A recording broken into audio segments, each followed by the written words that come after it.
What's going on, guys, and welcome back to the channel. So in today's video we are going to bring you a Warzone tips and tricks video that is going to make you guys last longer, and that is because every single one of us goes to the gulag. Every single one of us has been there. Don't lie to me. If you've never been in the gulag, you haven't played Warzone, plain and simple.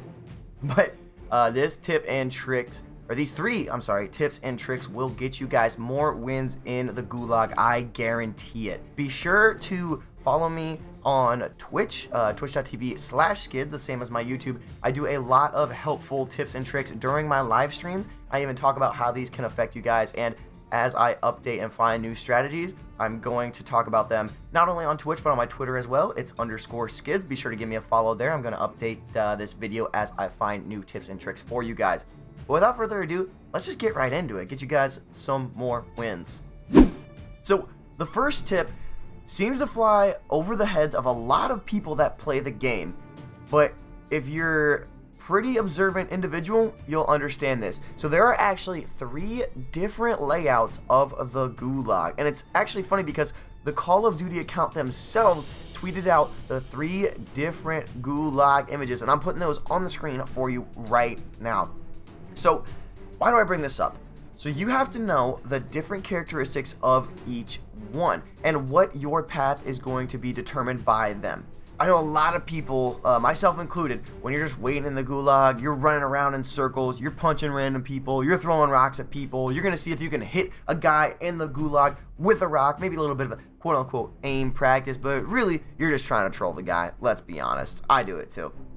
But in reality, what you should be doing if you really want to win these gulags is figure out which map layout you have. And so this is actually going to build upon point number 2 here in a little bit, but what you can do is there are numbers on the back sides of the spawn side on each area.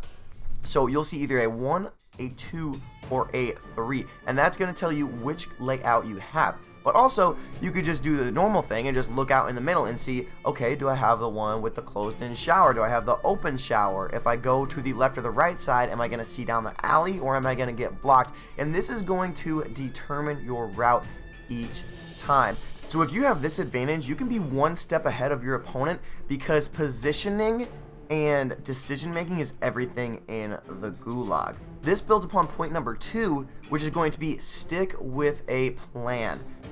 Alright, I'm gonna punch this guy. That's what's gonna happen. So in the first step, we understand the layout and we figure out the plan that we want to take, and you guys have to stick with it. I can't tell you the amount of times that me or my friends or randoms that I'm playing with will decide to either A, push off the back, then fall back, or B, stand back, wait for the guy to come, and then push at the last minute only for the guy to flank around right when my teammate pushes. So you have to be able to figure out which decision and which path you're going to take. I'm not telling you that there's a right or wrong answer, whether you should be super aggressive or you should be super passive.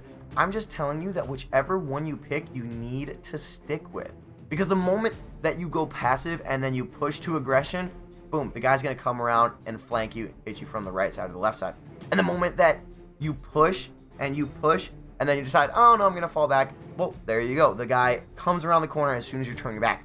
So you guys, you need to develop your plan. What I usually do depends on whether it's a pistol or a shotgun gulag. My plan, if I get a shotgun, is I'm going to rush super aggressively. I'm actually going to switch to my fists because you run quicker with your fists. So I switch to my fists, wait for that, and once round starts, I run to the middle and I switch to my shotgun and jump into the barrier right next to me. And I wait for one of 2 things. One, if the opponent is coming around my side and close to me, I just start unleashing my ammo. And then hopefully, more often than not, 9 times out of 10, that does the trick and I win that. But if I don't see them rushing around the end, what I do is I aim down my sight to look either on the middle or the right side of the gulag, because they're either going to remain in their path, maybe they're camping, or B, eventually what's most likely going to happen is they're going to push around and try and flank you, but if you're sitting there waiting for them, boom, you got it taken care of. And then if it's a pistol, mine is a little bit different. So with a pistol, I run to the opposite end, usually the right side because you spawn on the left side. I run there and aim down the alley. But my pistol path is actually determined by hint number 3 here, which is this one flies under the radar of most people, and it took a little bit, and actually my teammate to point it out to me. If you guys definitely have noticed this, but at the beginning your enemy is outlined in red, so you know that he's gonna spawn in the opposite corner, yes, but do you know which way he's looking? Because a lot of people are going to give up their path by the way that they're looking. You can look at their outline, and if they are turned fully sideways, you can bet they're gonna run fully sideways and then stare down the aisle or push you from that side. Or if they're looking straight up, they're probably gonna run straight up. You know, sometimes they're looking straight forward and they just haven't moved yet, but most often they are going to run straight up, so you can cut across to the right side, aim down the aisle, and hope to pick them off with your pistol. This can also be flipped, because if somebody does know this trick, if you're gonna go straight, turn your character to the right, throw them off. If you're gonna go right, keep your character straight, roll them off. So that's kind of a little cheeky trick that you could A, use to your advantage, and B, throw off your opponent. So you guys can see how all of these tips kind of build upon each other. First, you have to know your layout. And then once you know your layout, you have to develop a plan and stick with the plan. And then once you have your plan, you can strategize what your opponent is going to do and throw them off if they are advanced enough to know what you're going to do. See, a lot of people just treat the gulag like it's, oh, boom, another gunfight. If I die, on to the next lobby. But if you guys take these tips to heart, and you guys take these tips in your back pocket and you use them, I guarantee you that your gulag win rate is going to skyrocket. There's more than 3 tips to the gulag.